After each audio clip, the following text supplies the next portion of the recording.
Hello everyone, this is Dr. Lalna welcoming you to a session of Law for Beginners, Law Simplified.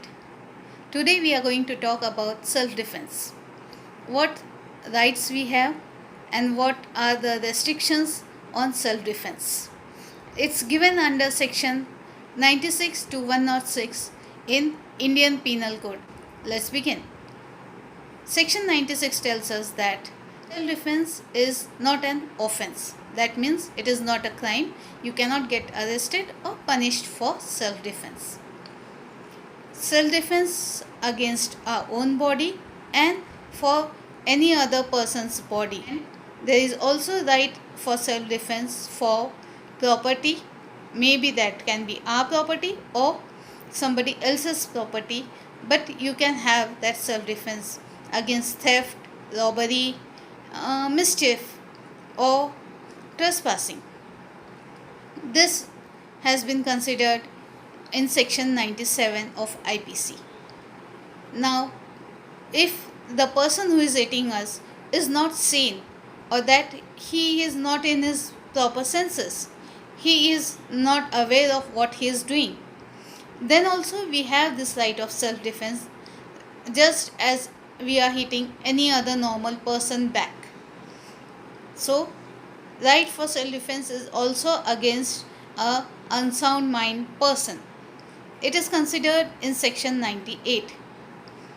Now, is there any restrictions? So yes, there are few restrictions for the self defense that are considered in section 99.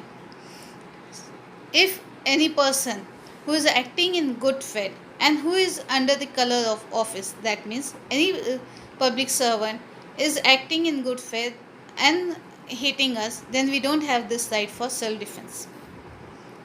Then if any person who is acting under the direction of a person in color of office, that means a public authority, and he is acting in good faith and that is not going to result in that or grievous hurt, then we don't have the right to self defense. Well, there is one more thing, that is if we can recourse to, that means if we can take the help of any public authorities, then also we don't have this right for self defense. All this comes under section 99 of IPC. Section 100 tells us that how much we can hit and can this hit be up to the death of the assaultant. Yes, we can hit back the assailtant up to his death, but there are a few specific implications.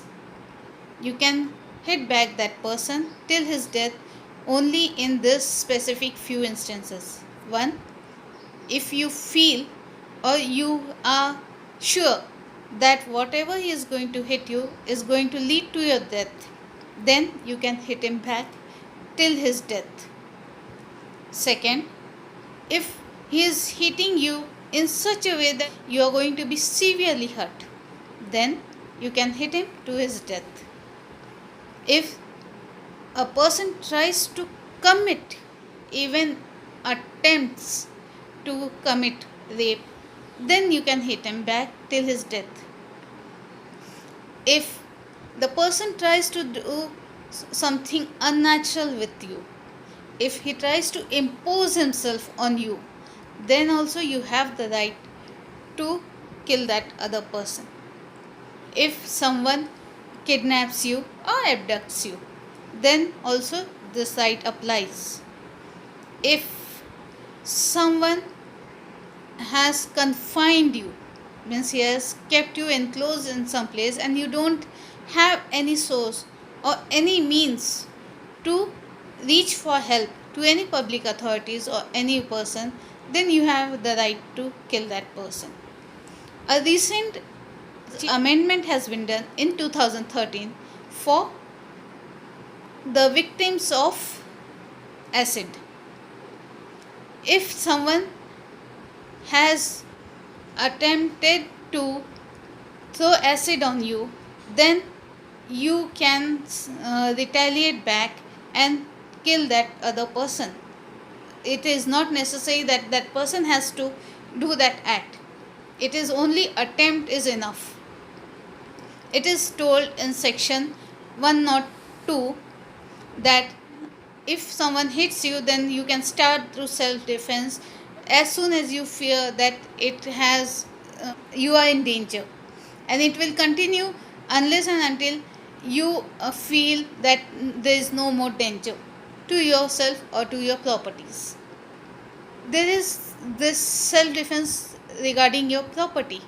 Section 103 deals with the property self defense. If there is a theft, if there is robbery, if there is mischief by fire to any place or property where there is human dwelling or there is some property kept, then you can retaliate back. The few states have done some amendment for their state wise, like the state of Karnataka, state of Maharashtra, state of UP. According to them, if there is an assault to any government property or any government owned property or any company that is owned by government or any railway equipments or railway authorities, then also this right to self defense applies. In section 104, it is told that how much this assault can be. It should not be so severe that it should lead ultimately to the death of the assailant always. If the attack is not very grievous, or you can take some other course, then you don't have to kill that person. So section 5 tells us that when can we start to protect our property and till when we can continue to protect our property. That means the commencement and the continuance of self defense against our property. What if an innocent person come in between when you are trying to save yourself? Then that is considered in section 106.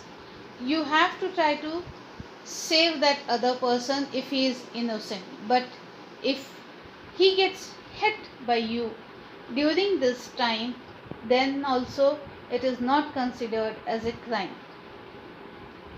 So you see that there are some rights and some restrictions given in law for you for self-defense, but there is certainly a right for self-defense.